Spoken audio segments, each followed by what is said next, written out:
Movie शुरू होती है और हम जैक को देख पाते हैं। वो 17 इयर्स का है। वो उसके अंकल के साथ यूएसए में रहता है। समर वैकेशन पे वो उसके डैड से मिलने इंग्लैंड जाता है। उनका नाम है डेविड। उनके और जैक के बीच रिलेशन कुछ सही नहीं है। जैक को जन्म देते हुए उसकी मॉम की डेथ हो गई थी। फिर उसके डैड ने दूसरी शादी कर ली। उसकी स्टेप मॉम उसे पसंद नहीं करती थी। ऊपर से उसके डैड ऑफिस के काम में इतना बिजी रहते थे कि वो जैक को ठीक से टाइम नहीं दे पाते थे। इसलिए जैक अपने डैड से नफरत करता है और अपने अंकल के साथ रहता है। उसके डैड के बहुत रिक्वेस्ट करने पर और उसके अंकल के समझाने पर जैक फाइनली अपने डैड से मिलने आता है। लेकिन घर आके वो उनसे अच्छे से बात नहीं करता। उसके डैड उनके रिलेशन को ठीक करने की कोशिश करते हैं, पर वो उन्हें इग्नोर करके रूम में चला जाता है। अगले दिन जब वो बालकनी में बैठा था तब नीचे उसे एक लड़की दिखती है। वो उसे फॉलो करता है और छुप के देखने लगता है। ये लड़की बहुत ही खूबसूरत थी, तो नेचुरली जैक उसे देखकर अट्रैक्ट होता है। इस टाइम उसके डैड वहाँ आ जाते हैं और कहते हैं ये उनकी नौकरानी है। वो 40 इयर्स की है और उसका नाम है मारिया।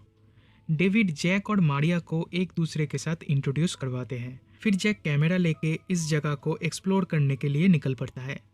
घर वापस आके वो मारिया से मिलता है। ये दोनों बातें करने लगते हैं। जैक कहता है उसे जन्म देते हुए उसकी मॉम की डेथ हो गई थी। फिर उसके डैड ने दूसरी शादी कर ली।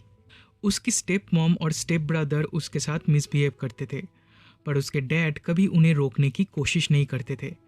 वो हमेशा काम में बिजी रहते थे, इसलिए वो उसके डैड से नफरत करता है। अगले दिन फिर से वो घूमने निकलता है।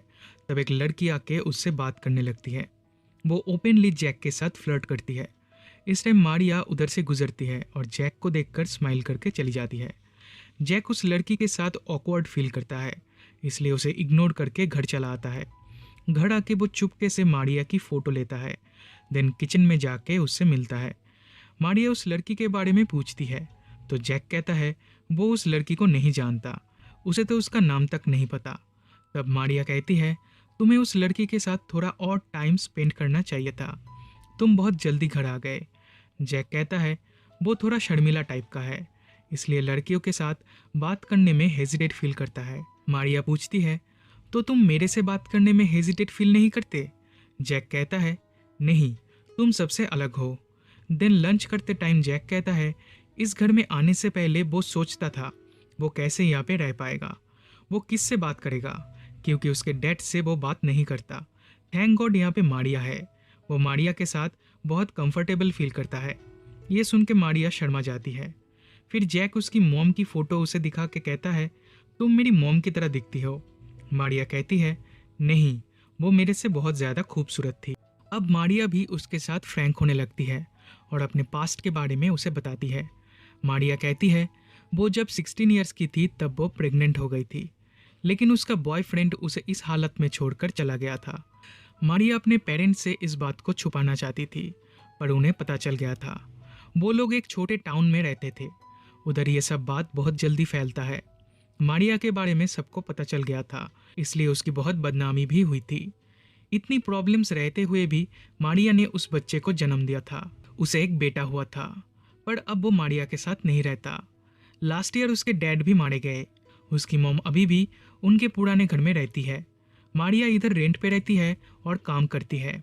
धीरे धीरे जैक और मारिया एक दूसरे के करीब आने लगते हैं।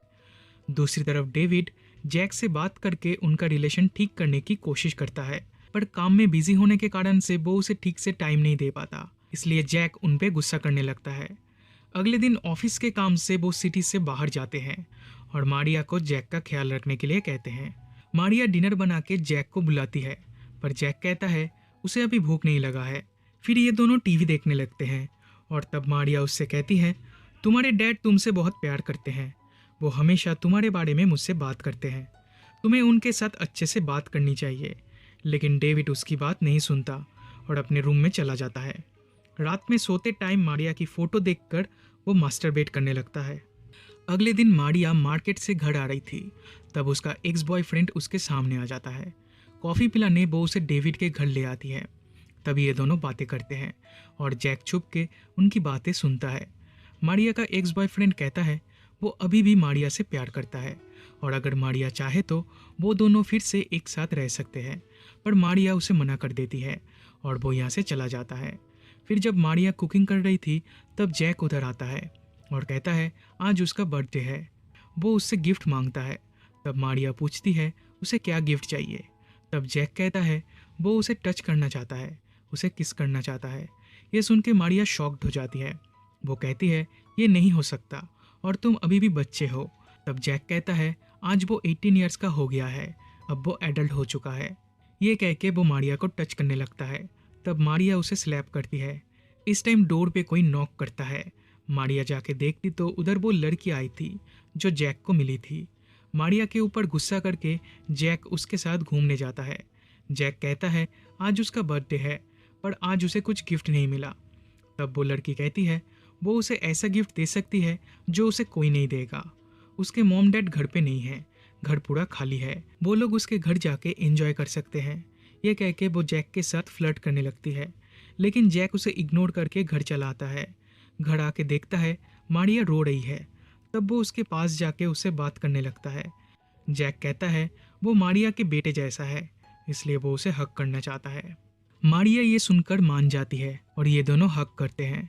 तब जैक फिर से उसे टच करने लगता है और मारिया इस बार उसे नहीं रोकती। उसे भी अब अच्छा लगने लगा है। दोनों इंटीमेट होने ही वाले थे कि तभी मारिया उसे रोकती है और वहाँ से उठ के चली जाती है। जैक भी उसके पीछे जाता है।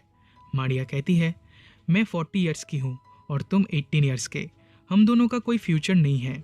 पर जैक फिर भी उसे फोर्स करता है एंड फाइनली उसे कन्विंस कर लेता है। फिर दोनों यहाँ पे इंटीमेट होते हैं। इसके बाद मारिया फिर से उसे समझाती है। वो कहती है तुम्हें तुम्हारे डैड के साथ अच्छे से बिहेव करना चाहिए। जैक तब भी कुछ रिस्पॉन्स नहीं करता। फिर जब वो डिनर बना रही थी तब जैक पीछे से आके उसे हक करता है, पर इस टाइम उसके डैड घर आते हैं। उनकी आवाज़ सुनकर ये दोनों अलग हो जाते हैं। डेविड उसे बर्थडे विश करते हैं और एक गिफ्ट देते हैं। वो कहते हैं आज रात हम लोग बाहर जाएंगे डिनर करने के लिए। वो मारिया को भी इनवाइट करते हैं, लेकिन जैक उन्हें मना कर देता है और अपने रूम में चला जाता है। तब मारिया उसे समझाती है कि वो अपने डैड से ऐसे बात ना करे। फिर उसी रात जैक और डेविड एक साथ बैठकर ड्रिंक करते हैं। जैक कहता है आप मेरी मॉम से प्यार नहीं करते थे, इसलिए आपने दूसरी शादी की थी। तब डेविड कहते हैं मैंने दूसरी शादी की थी सिर्फ तुम्हारे लिए। मुझे लगा था तुम्हारा देखभाल करने के लिए कोई तो चाहिए, पर सब कुछ उल्टा हो गया। तुम मुझे गलत समझे। मैं आज भी तुम्हारी मॉम से बहुत प्यार करता हूँ और मैं तुमसे भी प्यार करता हूँ।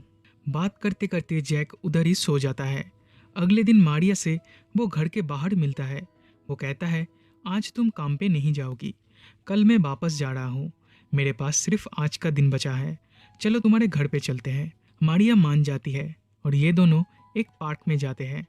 उधर कुछ टाइम स्पेंड करके मारिया उसे अपने घर ले आती है।